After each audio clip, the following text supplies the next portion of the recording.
你们在前面所看到的各种黑神话、悟空、BOSS 战全都是用这一台 ROG NUT 970来游玩的。除了一开始我试玩期间在其他电脑进行游玩以外，超过90%的游戏时间都是在这一台 ROG NUT 970上进行，也终于通关和完成了9981难的所有成就。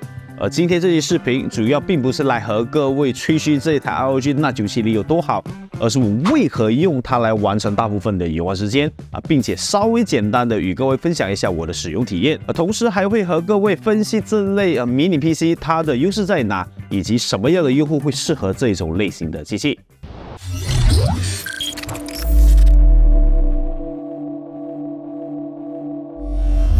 早在6月份，在台北电脑展上，我就看到了这一台 ROG NUT 970的身影也许是那时期我也在体验这另一台迷你 PC 所以对这一款 ROG NUT 970还是挺有兴趣的。于是我就厚着脸皮和马来西亚华硕申请借出这一台 NUT 970给我试玩。当然要特别感谢华硕借出这台机器给我那么长一段时间进行体验。原本想在体验完之后制作一期较为常规的评测内容但是一眨眼就到10月份了。而你们也知道 Intel 最新也推出了第2代 Core Ultra 桌面处理器因此这时候重点分享这一台 ROG NUT 970的硬件配置显然是有点不是很适合所以就想着不如就换个思路来和各位分享 Mini PC 这类形态的主机它的优势到底在哪，以及应该怎么用才是能够真正发挥出它的价值。首先列出这一台 ROG NUT 970的参数搭载了一颗 Intel Core Ultra 9185H 处理器同时内置了一颗 AMD 的 GeForce RTX 4070 Laptop 的独立显示核心。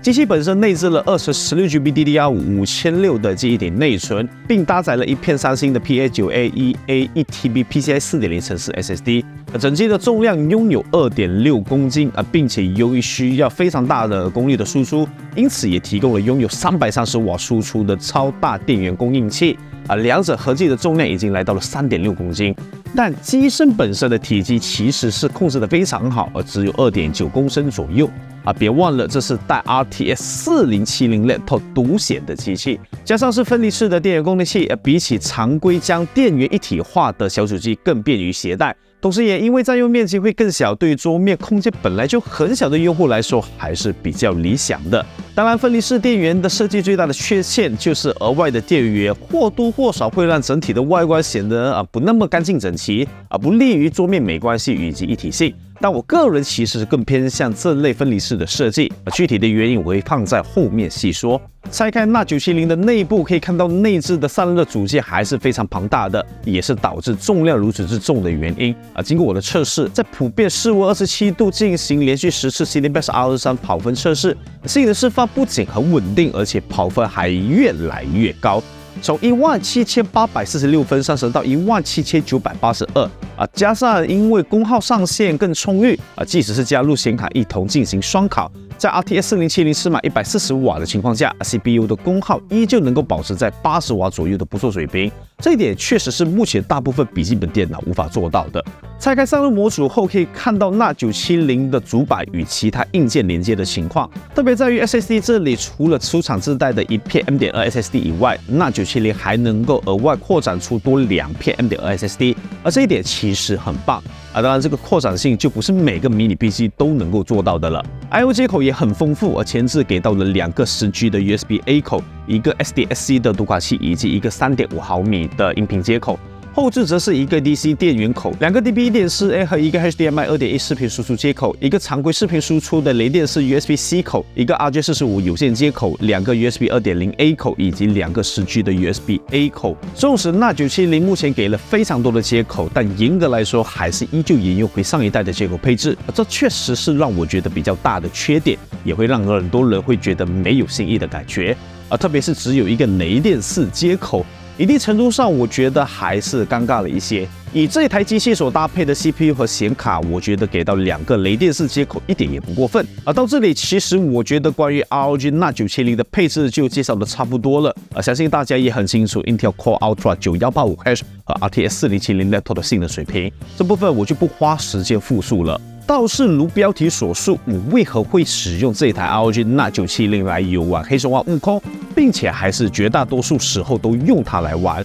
最核心的原因是我目前正处于筹备新工作室当中时不时是一直需要到场地那去监督装修的进度同时最近也是婚礼的旺季，这段时间也需要频繁往返新加坡和新山两地，因此如果我想要在这一段期间挪出更多时间去玩黑神话悟空，那我必须得有一台能够随处游玩的机器，同时还能有不错的性能表现，以及能够满足长时间的游玩并保持稳定的性能。我这阵子就真的一直带着它到麦当劳、星巴克以及各种餐馆和咖啡厅内游玩黑神话悟空，甚至连在理发厅内我都照玩无误当然，理发厅店长是我的朋友，所以我才敢那么做，并且再搭配 ROG NUT 970游玩黑神话悟空，依旧能有不错的画面表现。我实际游玩是采用了2560x1440分辨率画质采用了超高画质预设，再将阴影贴图以及全局光照调整至中等级，超采样设置成 DLSS 质量档同时关闭真生成以及全景光追功能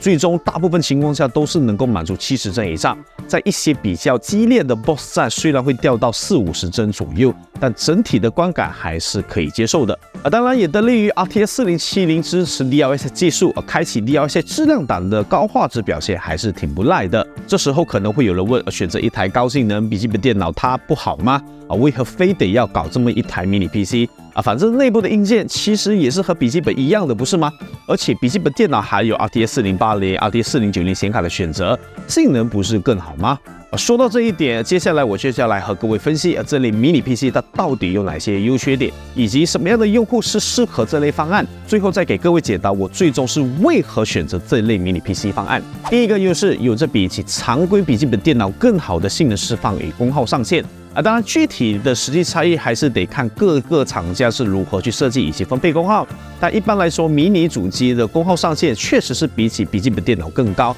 并且能够提供更好的散热表现。对于性能要求更加敏感且需要不断变化使用场景的用户迷你主机在这一点就比起常规笔记本电脑更加优秀了。第二个优势堪比桌面电脑的长时间使用体验借助于更好的性能释放以及散热上限这里迷你 PC 基本是能够和桌面电脑一样，是能够长时间进行高负载的任务运行，同时还能够保持良好的性能表现，这也是一般笔记本电脑难以取胜的。第三个优势相较于笔记本电脑有着更好的扩展性就以我手中这一台 ROG NUT 970为例，其接口的丰富性可以让一些用户想要在固定的场合进行多设备连接有着非常好的体验比如在家中使用时会有各种设备需要连接甚至是有双频道、3屏幕的需求，但时不时又得将它带到其他的场景上使用，加上前面说到的有更好的性能释放以及散热上限这一点 Mini PC 也比起笔记本电脑更有优势一些当然除了优势以外，它的缺点也相对比较明显首先就是自然便携性不如笔记本电脑毕竟NUT 970本体的重量就比起绝大部分笔记本电脑还重了更别说那如同砖块般的供电器，而且这还是没包括便携屏以及键盘鼠标呢所以对于便携性非常敏感的用户迷你 PC 自然是无法给到太多的吸引力。再来也是刚刚提到的必须额外准备屏幕以及键盘鼠标虽然说这样一来搭配会更加自由一些比如能够连接客厅的电视使用之类的，但撇除这一部分的使用，还是得额外购买多一块便携屏当然现在的便携屏价格也非常便宜了，比如我目前用着的这一款 DIY 4K 分辨率便携屏当初是用了非常实惠的价格入手。最后就是比较致命的缺陷，不自带电池供电，如果在没有供电的场景下，自然就完全无法使用了，因此需要额外供电也是最致命的缺陷了。综合上述的优缺点 ，ROG NUT 970这类迷你 PC 方案最主要的还是针对那些大部分时间还是在固定场景下使用，